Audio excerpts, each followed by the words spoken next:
ideas, lleno de debate. Le gustaba reunirse a beber y tener profundos debates filosóficos sobre la naturaleza de Cristo, el romanticismo alemán y la política. Mientras estudiaba, Marx llegó a creer que el mundo estaba dividido entre los que poseían los medios de producción, los capitalistas, y aquellos que no poseían nada, los trabajadores. El conflicto entre estos dos grupos, para Marx, da forma a cómo funciona la sociedad. La base del pensamiento marxista era el materialismo. Y cuando cortás la religión, la ideología, la política, en su raíz están las relaciones materiales entre los hombres, la necesidad de comida, la necesidad de tener un techo sobre tu cabeza. Esto es lo que básicamente impulsa la interacción humana. Lo que era único en Marx es que él no veía a la economía solo como un ámbito especial. Veía a la economía como el principio estructural de la totalidad de nuestra sociedad. Entonces, lo que ocurre en la economía es la forma en la que estructura nuestras ideologías y demás. Esta es otra de las lecciones que debemos tener en cuenta hoy. Tal vez incluso más pertinente que en los tiempos de Marx. Podríamos ver una economía moderna compleja en la cual todos nosotros participamos, pero los marxistas dirían que las viejas reglas todavía aplican. Para ellos, la sociedad dividida que Marx veía prevalece ampliamente. Todavía ven a los trabajadores trabajando duro. Y los capitalistas, o la burguesía, todavía los explotan, siempre buscando aumentar la rentabilidad. En el mundo de Marx, cualquier capitalista que no busque el máximo de rentabilidad será rápidamente reemplazado por uno que sí lo haga. Entonces el sistema sigue un curso completamente predecible, diría, hacia su propia destrucción. No es una idea que mucha gente acepte. Estaba completamente equivocado, incluyendo la idea de que el capitalismo era meramente una fase y contenía dentro suyo las semillas de su destrucción. Ese no es el caso. Bueno, todo está destinado a colapsar si esperas el tiempo suficiente. La Tierra será succionada por el Sol algún día. Y por supuesto, de lo que realmente hablamos cuando hablamos sobre capitalismo es de libertad individual y derechos de propiedad. ¿Podría llegar a un fin? Lo han hecho. En algunos lugares es posible, pero no veo ninguna señal de esto. No sería raro pensar que un colapso total del capitalismo suena a algo inverosímil. ¿Cómo podría ser tan desastrosa la búsqueda de rentabilidad cuando ha hecho cosas tan espectaculares? Basta con mirar cómo nos alimentamos bajo el capitalismo. Obtenemos fruta fresca de todas partes del mundo. Podemos elegir entre 700 tipos de cereal para el desayuno. Tenemos lo suficiente y todo es seguro para ingerir. Esta increíble abundancia y la tecnología de la cual depende no vino desde el Estado. Es lo que ocurre cuando se permite que los capitalistas compitan por la rentabilidad. No lo hicieron por nuestro beneficio, lo hicieron porque los hacía ricos. Entonces, a primera vista, la idea de Marx de que la búsqueda de rentabilidad del capitalismo sería su ruina suena absurda. La rentabilidad podría sonar sobornable e incorrecta, pero es lo que impulsa el progreso. De hecho, es lo que conduce al mundo hacia adelante. Y eso es lo que Marx nunca pudo manejar. Su propósito es esencial. Después de todo, ¿en qué consiste? Es solo una forma de lograr una sociedad mejor a través del deseo de la gente de mejorar su suerte individual. En términos de economía, el marxismo no es muy usado hoy en día y se debe a que estaba equivocado en algunos de sus fundamentos. Y si construís un edificio sobre una base rajada, el edificio en sí está rajado. Cuando pensamos en el rol fundamental de la rentabilidad para dar forma y enriquecer nuestro mundo, hay razón para entender por qué Marx perdió aceptación. Pero no deberíamos desestimar al Dr. Marx todavía. Es cierto que habló mucho sobre la explotación de clase, la miseria, el caos, pero no pensaba que el capitalismo era del todo malo.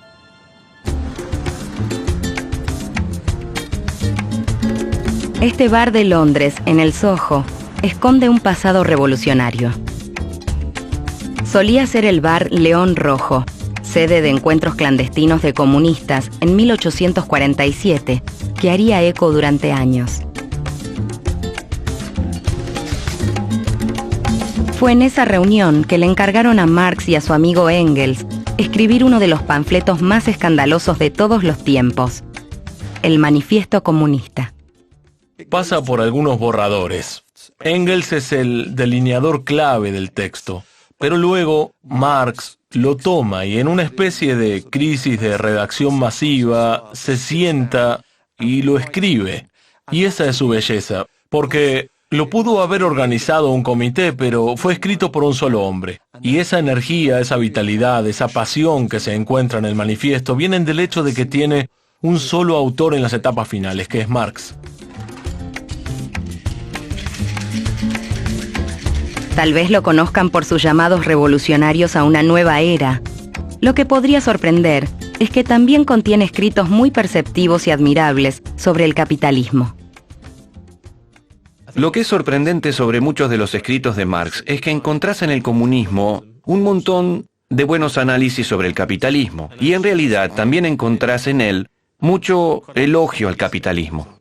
La actitud de Marx hacia el capitalismo es básicamente ambigua. Está al mismo tiempo, y aquí Marx era honesto, muy fascinado. Era totalmente consciente de que este es el sistema dinámico más productivo en la historia de la humanidad. Lo elogia por su enorme potencia, por lo que él puede ver, por el progreso, por apartar las tradiciones y costumbres del mundo antiguo y abrir camino para uno nuevo. Y considero que es interesante que los marxistas modernos más inteligentes opinen lo mismo. Lo cierto es que Marx entendió que la conducción a la rentabilidad conseguiría cosas increíbles.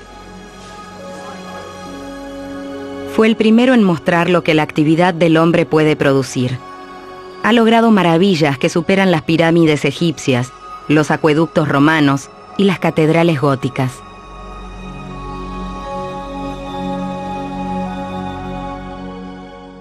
Realmente captó la clase de aspecto global, captó la idea de que la gente podía conseguir cosas de todo el mundo de una forma completamente nueva y su consiguiente impacto.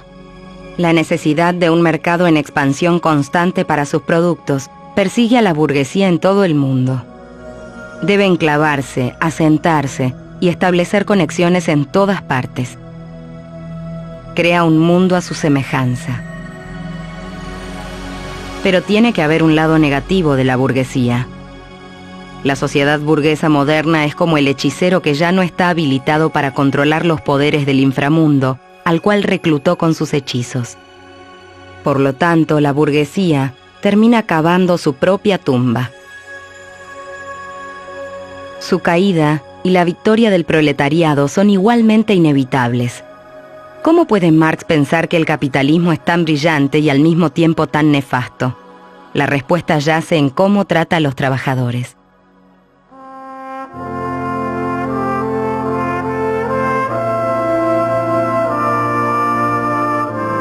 Para entender el análisis de Marx sobre las crisis, primero debemos entender el capitalismo que él conoció. Los capitalistas del siglo XIX podrán haber construido maravillas, pero también forzaban a los trabajadores a padecer terribles condiciones y salarios. Es difícil exagerar el horror de la industrialización en Europa. En 1829, en Liverpool, por ejemplo, la expectativa de vida al nacer era de 28 años. Y esa era la edad más baja desde la peste negra. Entonces, el impacto de la revolución industrial cambia la expectativa de vida en las grandes ciudades de Europa. En Hamburgo, en Berlín, en Manchester, en Liverpool, en Birmingham, en Londres, era absolutamente aterrador. Esta fue una época de cambio revolucionario, la cual para el estándar de vida de las clases trabajadoras y el proletariado, entre 1820 y 1830, tuvo consecuencias devastadoras. Marx es definitivamente venerado entre los historiadores como el analista preeminente del capitalismo de mitad del siglo XIX. Posiblemente nadie antes que Marx hubiera podido meterse en ese sistema de Europa occidental de mediados del siglo XIX, basado en un tipo de relaciones urbanas de manufacturación. Si eso es relevante hoy en día, es una pregunta muy interesante. Los horrores de las condiciones de trabajo victorianas claramente moldearon la economía de Marx. En su época, el salario mínimo para los proletarios implicaba ganancias máximas para los empleadores, y cualquiera que eligiera pagar más, generalmente se iba a la quiebra.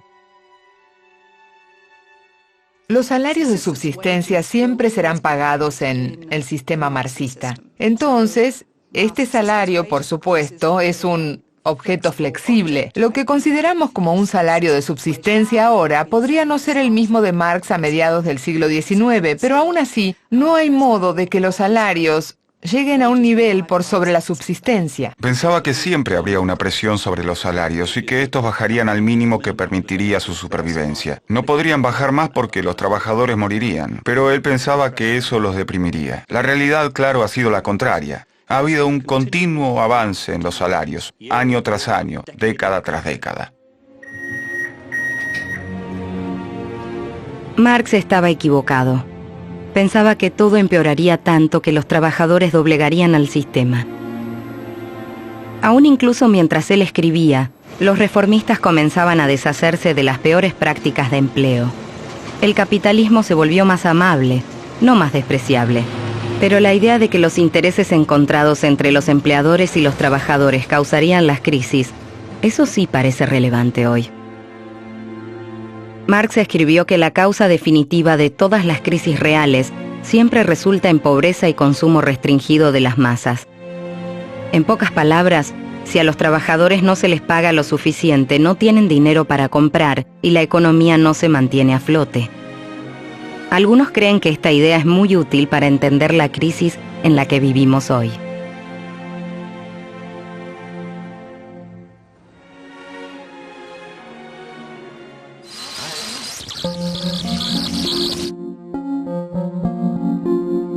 Echemos un vistazo a los últimos 40 años de la historia a través del prisma de las teorías de Marx para mostrar cómo podría explicarse el conflicto actual.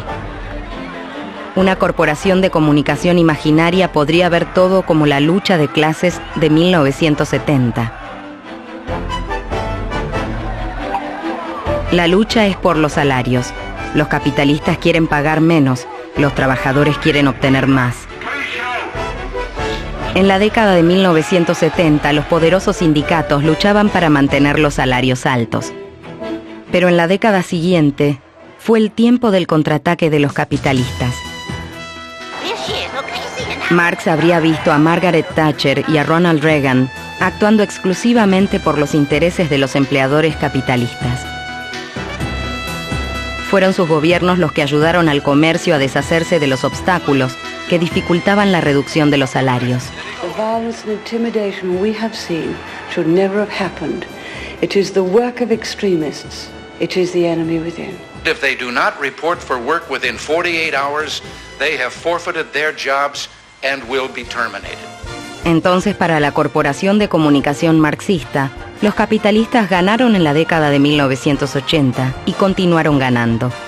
Los salarios altos garantizados y la seguridad laboral que los trabajadores habían disfrutado hasta unos años antes habían desaparecido, y la presión descendente a los salarios comenzaba a dejar las semillas de la crisis que vemos hoy. Es una simple historia atractiva, pero ¿cuánta verdad hay en ella? Bueno, sabemos que la visión marxista de la historia está en lo cierto en algo.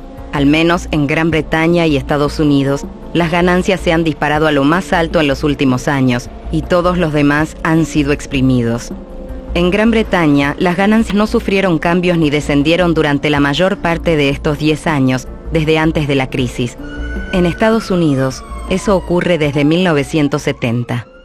En Estados Unidos, un trabajador de tiempo completo con salario mediano se estancó durante una tercera parte del siglo.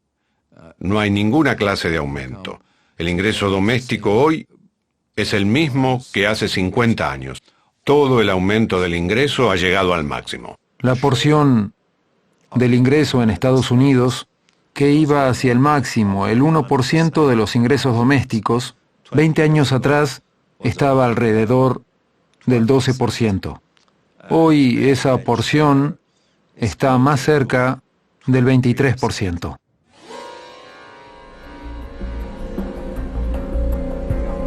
Las cosas no llegaron tan lejos en el Reino Unido, pero la desigualdad va ganando protagonismo.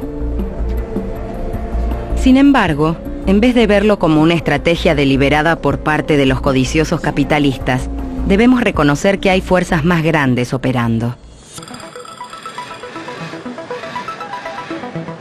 En gran parte, se reducen a las nuevas tecnologías. El trabajo que antes se hacía a mano, ahora es realizado por máquinas. Con una menor necesidad de trabajadores, hay más competencia para cada trabajo, lo que significa que los empleadores pueden pagarles menos. Pero tal vez el factor más significativo es la globalización. Con menos obstáculos para el comercio alrededor del mundo, la industria global ahora tiene acceso a mano de obra más barata. Han introducido dentro del mercado millones y millones de nuevos trabajadores, en China, en la India, en otras partes de Asia, en partes de Sudamérica, Brasil, por ejemplo. Entonces, ese proceso transformó el índice del capital laboral en una escala global. Claramente, la competencia de los países de todo el mundo ejerce presión en ciertos trabajos que pueden ser realizados a la distancia. Por ejemplo, un analista puede estar tranquilamente sentado en Filipinas o bien en Mumbai para hacer el trabajo que se hace a un precio mucho mayor en Nueva York. Muchos trabajadores en países ricos están ahora compitiendo con un ejército de reserva industrial que alcanza los miles de millones. En las economías de mercado emergentes, habría un voto avasallante en favor de lo que ha ocurrido, porque casi todos están mejor de lo que estaban y de lo que habrían estado. Eso es menos evidente en el mundo industrializado y muchas personas con una paga menor la vieron reducida en relación a quienes prosperaron, y eso es preocupante. Es un análisis que suena verdadero incluso para el líder de la economía mundial más grande. Long before the recession, jobs in manufacturing began leaving our shores. Technology made businesses more efficient, but also made some jobs obsolete. Folks at the top saw their incomes rise like never before.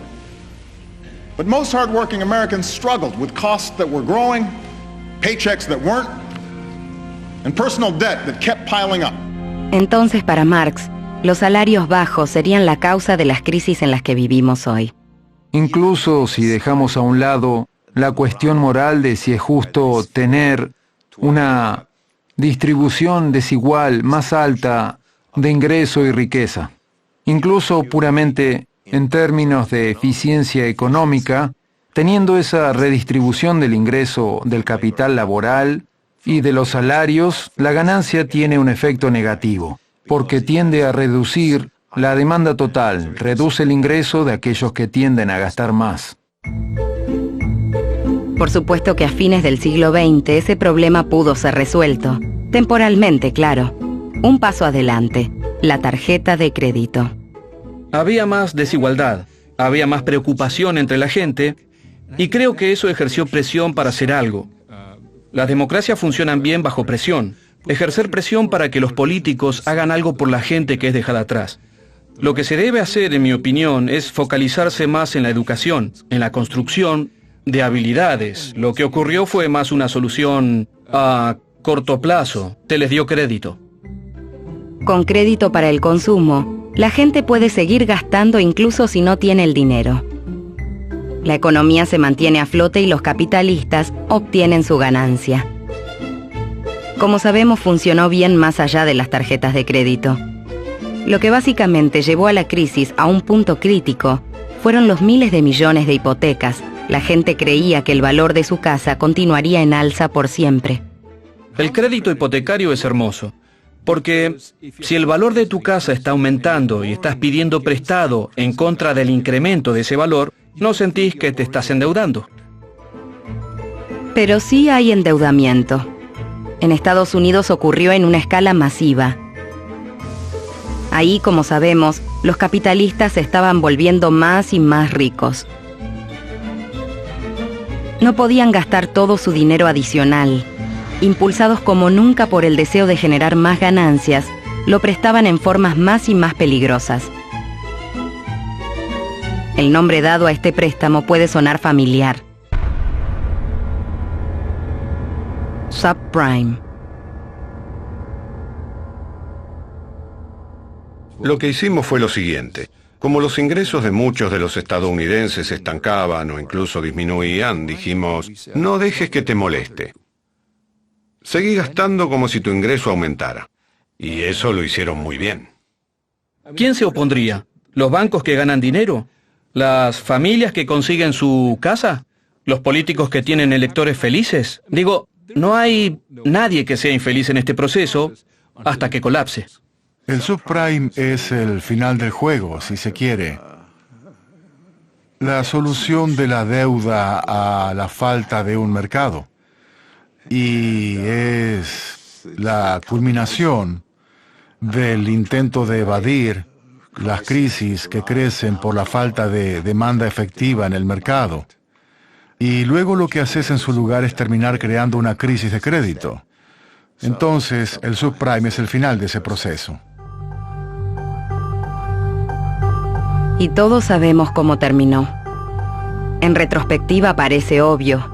Prestarle a gente que no podía pagar no era una solución duradera en absoluto. Llevó a una burbuja inmobiliaria que explotó, amenazando a uno de los bancos más grandes del mundo.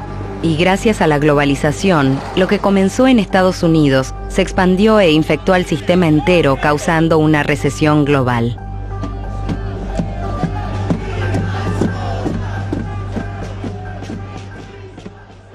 El capital, cuando se enfrenta a un problema, generalmente busca moverlo. Lo mueve de un sector a otro o de una región geográfica a otra. Cualquier parte del mundo que esté con dificultades económicas buscará descargar esas dificultades en otra parte del mundo. Lo que también ocurrirá es que si hay un problema en el sistema bancario, buscarán moverlo al sistema de Estado. Y si hay un problema en el sistema de Estado, intentará moverlo a los impuestos y a la austeridad para la gente, para extraer la riqueza de la población. Es un cuento extraordinario. Y mucha gente diría que está completamente mal. El marxismo en realidad no funciona, pero regresa porque crea un buen relato. No creo que los salarios bajos jugaran un rol en el origen de la crisis. Esta fue causada por los gobiernos y los bancos centrales que inundaban el mercado con créditos baratos y dinero, porque a los políticos no les gusta la recesión en una economía que expulsa al trabajador. Considero que tal vez, en cierto grado, aumentó el nivel de endeudamiento con el que la gente se metió en la crisis, lo que creo que intensifica la profundidad de dicha crisis, pero no fue la causa subyacente, fue un factor contextual que la empeoró. Pero la idea de que los salarios bajos podrían haber contribuido a la crisis está ganando terreno en algunos lugares sorprendentes. Fue sobre este piso de remates. Era probablemente el fin de semana anterior a que Lehman quebrara. Y normalmente es un tanto ruidoso, pero en ese momento podías escuchar un alfiler caer. Había un silencio total y casi podías sentir que el sistema global estaba congelado. Y era una idea escalofriante. Me recordó a muchas de las cosas que solía leer y estudiar cuando era mucho más joven. Los días en los que realmente leía a Marx por diversión.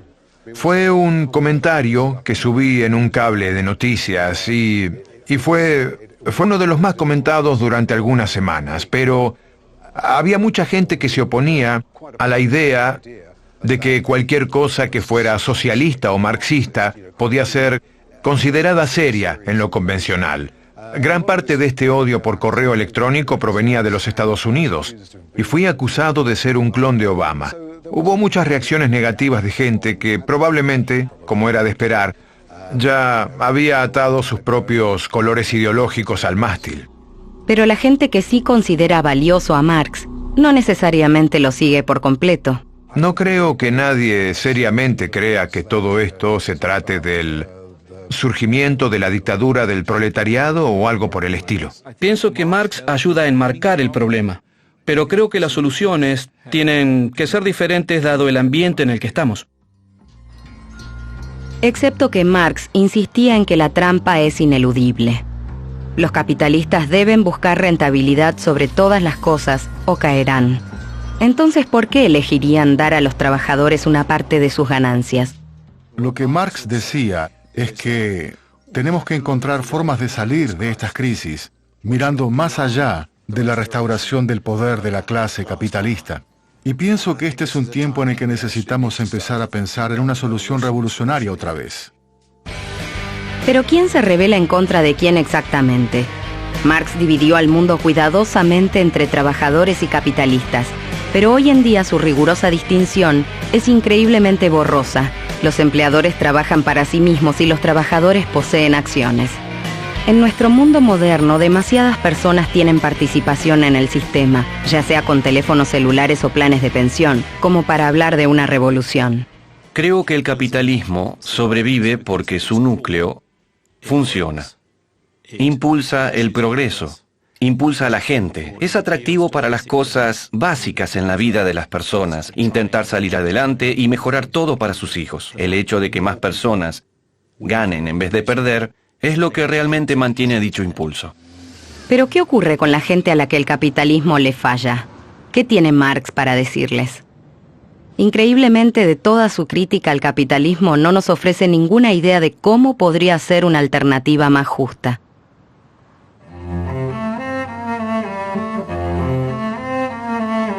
Cuando Marx entraba en sus últimos años, parecía bastante satisfecho con su realidad. Había sido pobre gran parte de su vida, pero en 1856 tenía suficiente dinero para mudarse a los suburbios de Londres. El joven agitador parecía ahora ser parte del establishment. Él pasaba sus días caminando alrededor de Hampstead Heath, pasaba sus días con la correspondencia, pasaba sus días leyendo el Times. Se preocupaba por sus finanzas personales y también se preocupaba por sus hijas y el costo de las clases de piano. Él vivió una vida notablemente burguesa de muchas maneras. Marx no quería apresurar la revolución. Para entender por qué, debemos comprender su análisis de la historia mundial. Vio el gran recorrido del esfuerzo de la humanidad desde los cavernícolas, las sociedades esclavistas de Grecia y Roma, hasta el feudalismo de los reyes y los castillos. Todo fue reemplazado por nuestro propio sistema capitalista de empleadores y trabajadores. Increíblemente injusto, pero también increíblemente productivo. Marx decía que solamente cuando hayamos obtenido todo lo posible del capitalismo podríamos darnos el lujo de tener una revolución. En sus palabras, se firma la sentencia de muerte de la propiedad privada del capitalismo. Los expropiadores son expropiados. Todo para ser reemplazado por, más o menos, nada. Para nuestro fastidio no hay una alternativa trazada. Marx, básicamente, no era quien simplemente nos daba un plan de acción en 5 etapas, del capitalismo, del comunismo, aquí tienen las reglas generales básicas, qué hacer y demás. No, depende de nosotros. Él solo nos abrió el camino. ¿Hay una alternativa al capitalismo? No tengo idea. Podría haber todo tipo de alternativas, un silencio de muerte, hambruna, o el fin del mundo, o algo. Simplemente no tengo idea de si hay una alternativa. No se me ocurre, no me parece importante. Es como decir, ¿hay alternativa al clima? Pienso que hubiera escrito mucho más de haber vivido otros 10 años sobre cómo una república socialista se vería y, quién sabe, pero eso podría haberle ahorrado al mundo mucha molestia.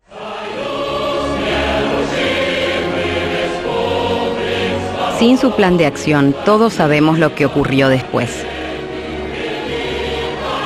Como Marx predijo, no hubo ninguna revolución en los países ricos desarrollados. En cambio, ocurrió en una de las naciones más pobres del mundo. La Rusia soviética puede haber dejado a Marx muy atrás, pero fue un intento de probar otra cosa, y muchos han sacado conclusiones de su fracaso. La verdad es que hay diferentes formas de capitalismo. Algunas tienen un poco más de democracia social, otras están más cerca del liberalismo, y hay una continuidad entre ellas. Pero en la gran discusión sobre si realmente querés tener un sistema comunista o capitalista, pienso que por eso ha ganado en todos lados. Hay algunas versiones más humanas del capitalismo o formas más bárbaras del capitalismo. Pero no creo que haya un sistema alternativo al capitalismo. Si lo habrá alguna vez, bueno, sí, creo que sí, no sé, nada es para siempre, absolutamente nada. Y el capitalismo tampoco va a ser eterno. Pero quien sea que busque una alternativa más justa sabe que no puede repetirse nunca lo que ocurrió al este del muro de Berlín. Dictadura, opresión política y millones de vidas arruinadas.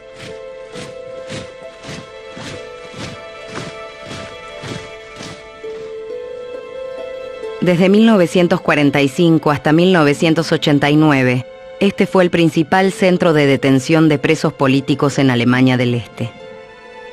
Hoy se ha convertido en un monumento.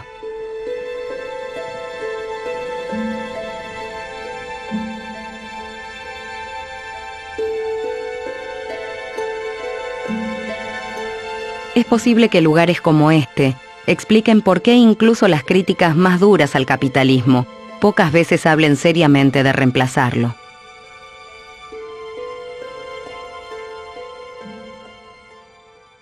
Podemos ver todas estas protestas en Europa, Grecia, etc. Yo estuve en España y en Grecia haciendo siempre la misma pregunta. Bien, ¿qué es lo que quieren?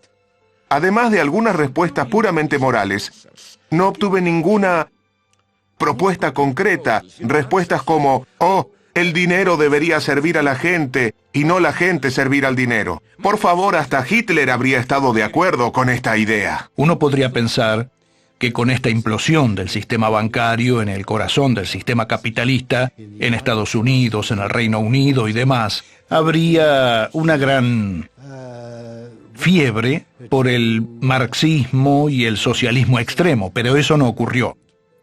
Es algo bastante sorprendente y me alegra mucho. Pero si los recuerdos de este lugar se desvanecen, ¿podría alguna vez existir una alternativa al capitalismo? ¿O lo que pasó acá debería ser una lección para toda la vida? Si quitas el libre mercado, estás quitando la habilidad de la gente de comerciar libremente unos con otros, de adquirir las cosas que quieren y sacrificar por ellas las cosas que valoran menos. Les quitas la habilidad de enriquecerse y de mejorar sus vidas. Es una parte perfectamente natural de la condición humana. Adam Smith decía que el esfuerzo de cada persona para mejorar su condición era muy básico. Si le negas a la gente la oportunidad de hacer eso, entonces habrás creado una especie de compulsión. Debes hacer que la gente se comporte de una manera en la que no se comportaría espontáneamente. Si alguien quiere buscar una alternativa al capitalismo, entonces está diciendo, al buscar esa alternativa, que el capitalismo es un sistema en lugar de un hecho de la vida. Y está diciendo, por ejemplo, que la naturaleza humana puede ser alterada, está revelándose como utópico. Y el problema con la utopía es que solamente se la puede abordar a través de un mar de sangre, y nunca lo lográs. Este es mi gran mantra, cuando los de izquierda somos acusados de utópicos. Tal vez, pero la única utopía real es pensar que con algunos cambios superficiales, las cosas pueden seguir indefinidamente de la forma en la que están ahora.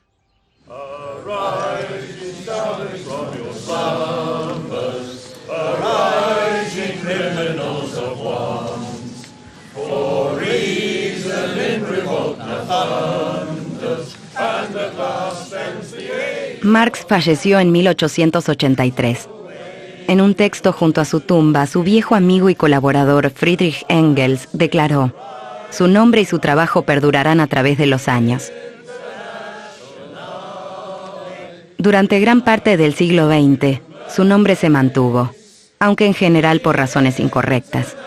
Todavía hay muchas personas hoy en día que creen que deberíamos luchar por encontrar una alternativa al capitalismo. Marx logró, en verdad, desarrollar un análisis económico concreto con una cierta esperanza emancipadora. El mensaje sigue siendo un mensaje hermoso. Tal vez ustedes, las personas comunes, tengan una chance. En realidad, a decir verdad, no tengo por costumbre elogiar a nadie, pero si uno tuviera que escribirle un tributo, me remontaría al personaje favorito de Marx de la mitología griega, Prometeo, quien dio fuego a los terrícolas. Y eso es lo que Marx les dio a los ciudadanos de todo el mundo, el fuego necesario para transformar sus vidas para siempre.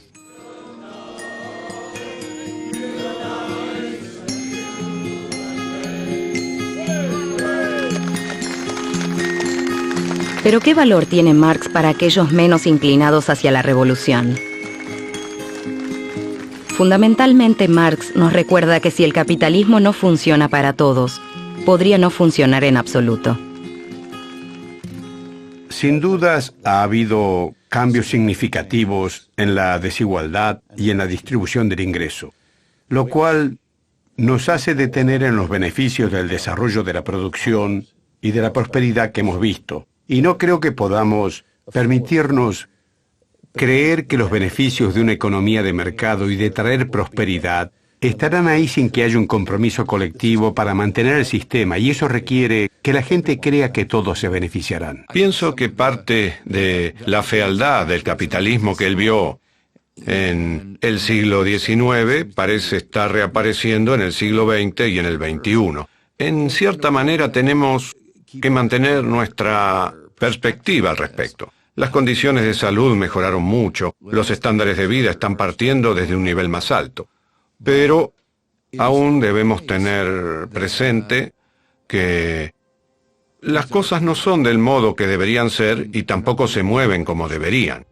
Debemos encontrar una manera de crear trabajos que sean abarcativos, que paguen cantidades razonables, pero al mismo tiempo no vayan en contra de las leyes básicas de competencia. Marx estaba en lo cierto al ver al capitalismo como inherentemente inestable y frecuentemente injusto. Keynes y Hayek también lo vieron, pero Marx fue el primero. Y a diferencia de ellos, no pensaba que debíamos encontrar una manera de vivir con él. Decía que el capitalismo volvería de la crisis y se reinventaría a sí mismo, pero al final una alternativa cautivadora aparecería y el capitalismo colapsaría. En todo lo que ahora parece acertado en Marx, en eso hoy estaría equivocado.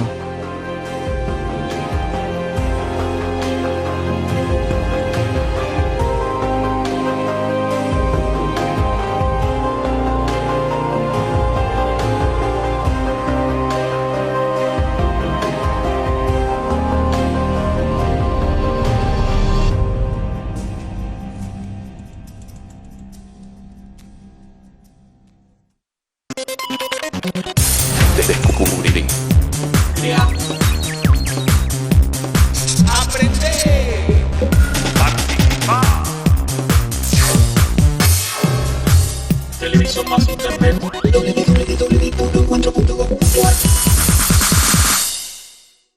Nicolás del Caño,